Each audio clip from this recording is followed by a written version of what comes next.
Yes, hello, good morning. Dong Nuneza here. Today is November 23. So back here at Antonio Azaron Sports Complex. So Sunday karon, so full pack ang Antonio Azaron Sports Complex.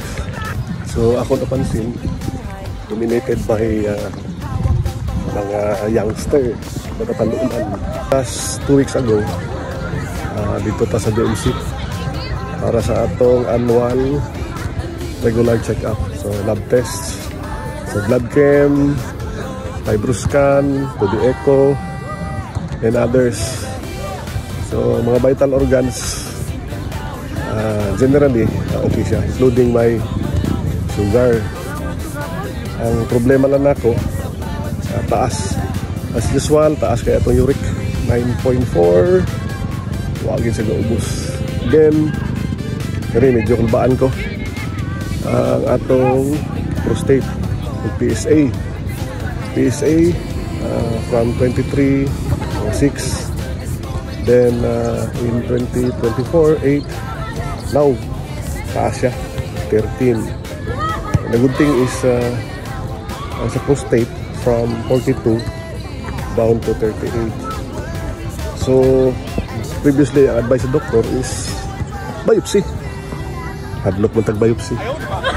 So last week, nag-consult ko sa doktor. And nasabutan na mo na itagaan niya kong medication. Then after 1 month, second week of December, nagpa-PSA ulit. Let's see kung nibaba siya. Then after that, MRI. After MRI, then dito mo decide if we will proceed on the biopsy.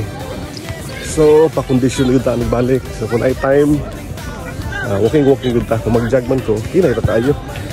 So advice gani, dapat everyday 30 to 40 minutes walking. Then stress management, of course healthy lifestyle.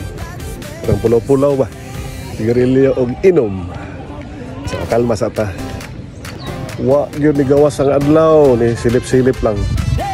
So mo to ginapaabot tao ganyan, magawas yun ang adlaw. So sobra isa ka oras na. So walking, jog done.